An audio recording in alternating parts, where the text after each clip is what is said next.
Right now, out on the highway, Yeah. 9 out of 10 heavily loaded freight trucks are carrying empty air. Which is just, I mean, it's wild to think about. It really is. Welcome to a special warehouse reality check edition of our deep dive. Today, we are tearing into this massive, almost entirely invisible financial leak. It's quietly draining supply chain budgets right under our noses, honestly. Exactly. Yeah. We're looking at the hidden costs of poor load planning, and we've got this fascinating playbook as our source today. It's called Unlocking the Hidden Costs of Poor Load Planning by Provision.I. Great source material. Very eye-opening. Oh, totally. The mission of this deep dive is to figure out exactly where companies are bleeding money on the loading dock and, how treating logistics like a dynamic math problem can turn this massive headache into a strategic advantage. Right. Because whether you are running a global distribution network or, you're just buying groceries off a shelf, you are paying the ultimate price for these hidden inefficiencies. Oh, absolutely. We all pay for it. I mean, it's a critical blind spot for so many organizations right now. Yeah. We spend, billions on forecasting demand, building these fully automated fulfillment centers. Cracking consumer behavior down to the millisecond. Exactly. But that entire digital miracle, it just slams into a brick wall the moment someone has to physically put a cardboard box inside a 53-foot metal trailer. Okay, let's unpack this right from the start, because the failure actually begins long before a forklift even powers on, right? Right. It starts with data, or I guess more accurately, really terrible data. It's like using a GPS that thinks your car is the size of a bus. That is the perfect way to look at it. Right, because you're going to take terrible, inefficient routes simply because the foundational data is just completely wrong. So what is this foundational data in a warehouse? Well, the invisible foundation of everything that happens on a loading dock is called item master data. Item master data. Right. In a company's system, this is the master record that dictates the physical reality of a product. So like the length, width, height. Exactly. Weight, too. It dictates how many cases can fit on a standard GMA pallet, 40 by 48 inches. Oh, gotcha. And it also has the safety rules, like how high those pallets can be stacked before they literally collapse under their own weight. Every single piece of software downstream relies on those numbers to build a safe, legal load. Which sounds incredibly straightforward. I mean, we're talking about a digital measuring tape. You'd think so, yeah. You measure the box once, you type it into the spreadsheet, and you're done. So if it's just a matter of measuring a box, why don't companies just update the data? Is it just laziness? How much damage can a bad measurement actually do? A phenomenal amount of damage. It's not really just laziness, it's a massive systemic failure. Yeah. There's a specific anecdote in the Provision.A source about a company shipping to Canada that just illustrates this perfectly. Oh yeah, the Canada one. Walk us through that. So for one specific product line, the item master data just hadn't been updated in forever. The system was carrying legacy data that overestimated the physical height of each pallet. Wait, so the algorithm is doing its job, but it's basically working with a hallucination. Pretty much. It thinks the pallets are taller than they actually are, just sitting there on the dock. And because it thinks they're taller, the software believes the truck is going to run out of vertical space much faster than it actually will. Ah, I see. So it tells the loaders, hey, stop packing. Digitally, the trailer is full. But in reality, the loaders were leaving 4 completely full pallets sitting right there on the concrete. After every single Canadian shipment pulled away. Every single one. 4 full pallets of empty space. Wow. Right. And over the course of just 1 month, that single data error, failing to update the pallet height, translated into 20 extra completely avoidable truckloads. 20 ghost trucks. 20 ghost trucks driving all the way up to Canada. Think about the cascading costs there. You're paying for the fuel, the driver's time, wear and tear, carbon emissions, all because one single cell in a master database was off by a few inches. Okay, but surely someone physically on the dock looks at the back of the truck, sees this massive gap of empty air near the ceiling, and, says something. You'd hope so. Like, why doesn't the guy driving the forklift just update the system or tell his manager? Because that assumes the forklift driver has any visibility into the master data management team. Yeah. And they almost never do. They're totally disconnected. Entirely. These are deeply siloed organizations. The data is usually entered on day 1 of a product launch, right? Right. But then 6 months later, the marketing team says, hey, we want eco-friendly packaging. So they slightly reduce the thickness of the cardboard. Or procurement finds a cheaper, lighter packing material. Exactly, to save a fraction of a cent. And they celebrate those cost savings in their own department, completely unaware that they just broke the supply chain logistics. Because they never communicate that physical change back to the logistics database. Exactly. The physical product shrinks, Mhm. but the digital twin stays exactly the same. And this siloed communication is a huge driver behind what the industry calls the 91% problem. Right, the 91% problem. The Provision A source mentioned a massive study on this, right? Yeah, down in Georgia. They analyzed a sample of over 150,000 heavily loaded trucks out on the road. Yeah. And they found that an incredible 91% of those trucks could have safely added more payload. 91%. 9 out of 10. That is just staggering. We are literally paying to ship the atmosphere. We really are. But, I mean, it can't just be bad master data causing that level of waste. There has to be something else holding them back. Oh, there is. It's fear. And a heavy reliance on outdated rules of thumb. Fear of what? Well, shippers intentionally design loads too small because they just don't trust their own optimization capabilities. A planner might assume, for instance, that they can only fit 30 standard pallets on the floor of a trailer. So they treat the floor space as the only metric. They completely fail to calculate the actual volume, the cube, or the true weight capacity of the trailer. They're just playing it safe. Super safe. Or worse, a planner is terrified of missing a delivery deadline. So they'll just ship a half-empty truck to get it off the dock rather than waiting like 2 hours to combine orders and optimize the space. Okay, so the foundational data is flawed, and the planners are intentionally building in these massive buffers. Yeah. But eventually, those plans reach the concrete. A human being has to physically drive a forklift into that trailer. If the math isn't working, what are the loaders relying on? This is where we hit what Provision.I identifies as the tribal knowledge trap. The tribal knowledge trap. Yeah. When loaders and dock managers don't have accurate dynamic math to rely on, they fall back on warehouse mythology. Mythology. Literally. These are unwritten, experience-based guidelines passed down from veteran workers to the new guys, and they're treated as absolute gospel. Here's where it gets really interesting. So we have companies spending millions on high-tech digital transformations and forecasting, but the final, most crucial step, putting the product on the truck, relies on, like, what Bob did last Tuesday. That is exactly what happens. Because the alternative is doing incredibly complex math in your head. Which nobody has time for on a loading dock. Right. And you factor in legal restrictions, too. The source specifically calls out the California bridge formula. Oh, right, which governs how much weight can be placed on specific groups of axles, right, to prevent highway damage. Exactly. The physics of a 53-foot trailer are incredibly complex. It's basically a giant fulcrum. Okay. The weight isn't distributed evenly. It's split between the steering axles, the cab, the drive axles behind the cab, and the tandem axles at the back of the trailer. And the California bridge formula regulates that.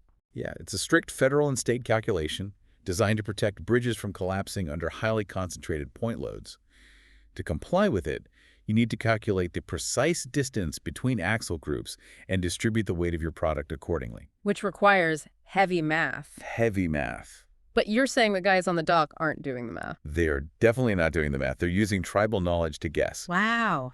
You'll hear veterans tell new loaders things like, never load past the 48-foot line in a 53-foot trailer. Just an arbitrary rule. Completely arbitrary. Or they'll say, if this truck is crossing the California state line, always leave exactly 2 pallets off the tail end. Which makes zero logical sense if you just think about the physics for 2 seconds. I mean, a pallet of cast iron auto parts behaves completely differently than a pallet of paper towels. Exactly. Taking 2 pallets off the back means nothing if you aren't factoring in the density and weight of the specific product. And you've hit on the exact reason why tribal knowledge fails so spectacularly. It treats all freight as identical. Right. Another classic and honestly highly dangerous piece of tribal knowledge is placing the heaviest products dead in the center of the trailer. Which I have to admit intuitively makes sense to a layperson. Oh, sure. Keep the heavy stuff in the middle so the truck doesn't tip backward or crush the cab. Why is that dangerous? Because of momentum. When you consolidate all the heavy mass in the dead center, you ruin the structural stability of the entire load during transit. Oh, right, because it's moving. Exactly. If the driver's going 65 miles an hour and has to slam on the brakes, that dense, heavy center becomes a battering ram. It just crushes the lighter freight in front of it and severely compromises the truck's handling. Man, So human intuition simply cannot balance the sheer number of variables inside a trailer? It's impossible. Yeah. You're simultaneously trying to maximize the physical cube space, balance varying product densities against weight maximums, sequence the load to mitigate transit damage. And make sure the axle weight limits are legal for every single state the truck will drive through. Right, you cannot just eyeball that. Think about a legacy load plan that just puts 20 pallets on a truck, each weighing 2,200 pounds. Okay. That maxes out the legal weight limit of the trailer, but it leaves an enormous amount of vertical space totally empty. A human planner looks at that and thinks they did a perfect job because the scale reads maximum capacity. But they left a ton of physical room on the table. Exactly. If you hand that same problem to an AI optimization algorithm, the math finds a completely different solution. It balances it. Right. The AI will strategically mix those heavy pallets with lighter 2,000-pound pallets. Suddenly, by balancing the heavy and light freight dynamically, you can fit 22 pallets on the truck instead of 20. Wow. You're fully utilizing both the weight capacity and the physical cube space. It requires dynamic computation, not static human assumptions. Okay, so it's easy to look at the loading dock and point fingers. To say, oh, the loaders are winging it with bad rules of thumb, or the planners are overly cautious. Right. It's easy to blame them. But this deep dive really illustrates that the root of the chaos actually begins much deeper inside the warehouse building, like in the aisles themselves. Yes. The loading dock is just the final bottleneck where all the upstream failures violently collide. That's a great way to put it. And the most destructive upstream failure starts with the picking process. As the source material bluntly states, poor picking equals poor pallets. Okay, wait, so let's follow that causal chain. The order selector, the person driving down the warehouse aisles, actually building the pallets. How are their actions sabotaging the truck loading hours later? It all comes down to incentive structures. In most massive warehouses, order selectors are evaluated and often paid bonuses based on cases per hour. Cases per hour. So the localized metric is purely focused on speed. Raw speed. The warehouse manager wants them moving as fast as humanly possible. Wait, so the picker's bonus structure for speed is actively causing the company to lose money on freight and damaged goods. Yes. We are literally incentivizing our own losses here.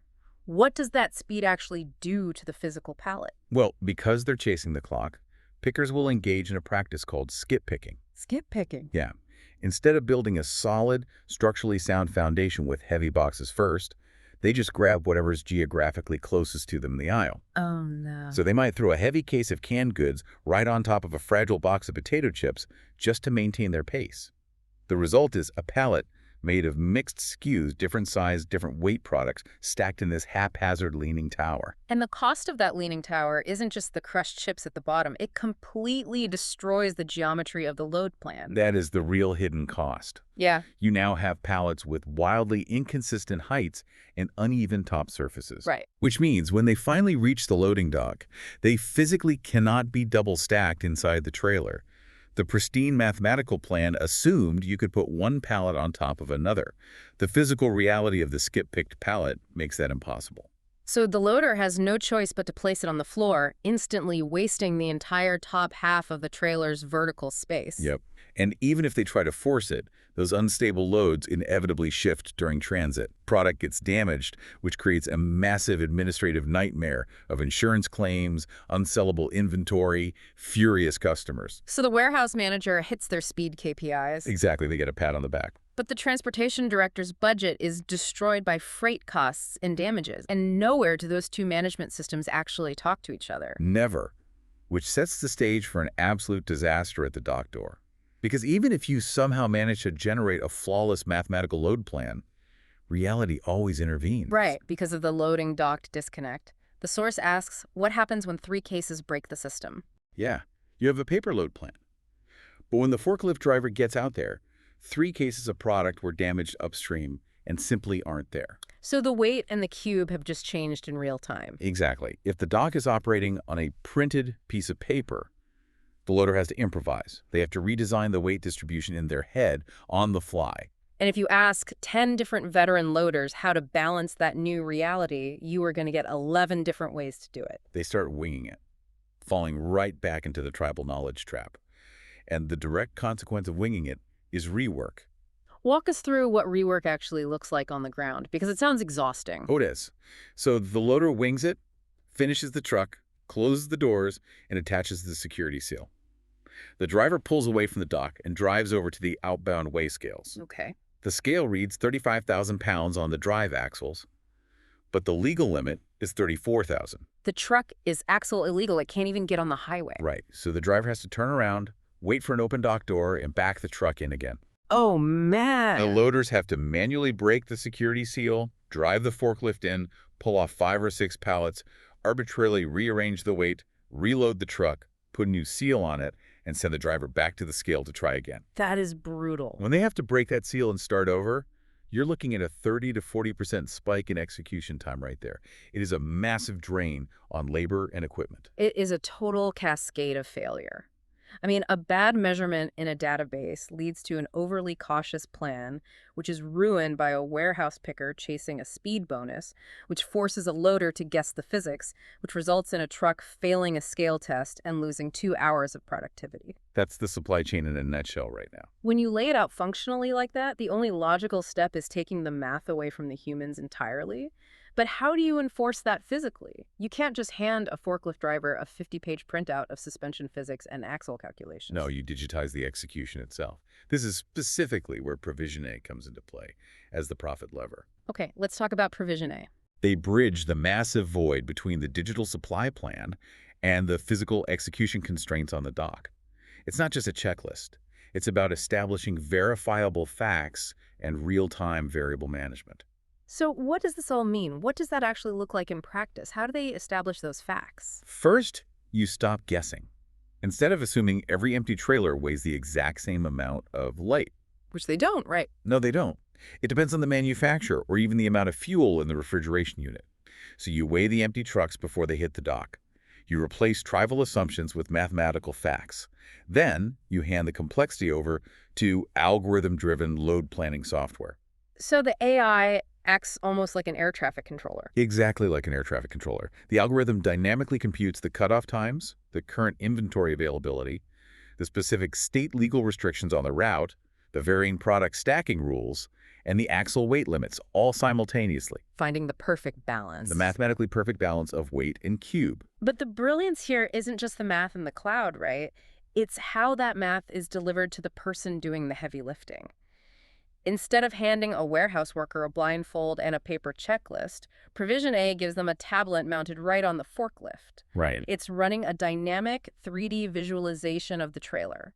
It's basically a high-tech dynamic game of 3D Tetris on an iPad, where the rules of physics and law are already calculated for them. That's exactly what it is. It provides step-by-step visual direction.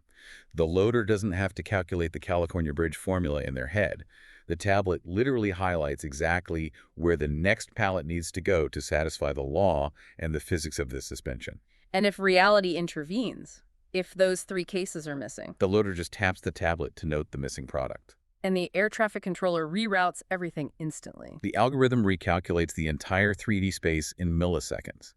It provides a brand new, legally compliant, optimized loading sequence before the forklift even reverses. That's incredible. It absorbs all the complex mathematics, allowing the loader to just focus on driving safely and efficiently. This finally creates a continuous feedback loop. The digital brain actually talks to the physical hands. And that feedback loop is the ultimate profit lever. Because the dock is digitized, management can finally compare the algorithmic plan versus the actual execution. Plan versus actual. Right. And this isn't about micromanaging dock workers. It's about seeing exactly where the process is breaking down. It allows organizations to accurately track their trailer utilization, drastically reduce wasted space, and eliminate the carbon emissions of sending half-empty ghost trucks across the country. And crucially, products arrive at the customer intact because the load was mathematically stabilized, not just shoved into the center of the trailer by a well-meaning guy named Gary. Exactly. It is a masterclass in treating the physical world with the same rigor we treat digital data. Let's look back at the chain reaction we just dismantled today. Yeah, let's recap. We saw how ignoring a millimeter change in a cardboard box cascades into erratic warehouse picking. We saw how siloed KPIs reinforce a dangerous reliance on dock worker mythology. Reliable knowledge. Right. And we saw how a failure to optimize the physics of a trailer results in millions of dollars lost and completely unnecessary environmental damage. Fixing the loading dock isn't some minor operational tweak. It is a massive boardroom level imperative. The implications stretch far beyond logistics, honestly. Ah. For anyone listening, analyze the friction points in your own industry. Where is your team relying on outdated tribal knowledge simply because the math is too hard to do manually? Or where are localized metrics like rewarding a picker solely for raw speed actively cannibalizing the overall profitability of the company? Because those blind spots exist everywhere. They really do. The lessons here apply to almost every system we build. Which leaves us with one final thought for you to mull over. We just mapped out how a single, unupdated measurement for a cardboard box can send 20 ghost trucks driving down the highway every single month. Take a hard look at your own organization today. What other massive, chaotic, physical world consequences are currently hiding inside a single, overlooked cell on your company's spreadsheet? A fantastic question to leave off on. Thank you for joining us for this reality check. We'll see you next time on The Deep Dive.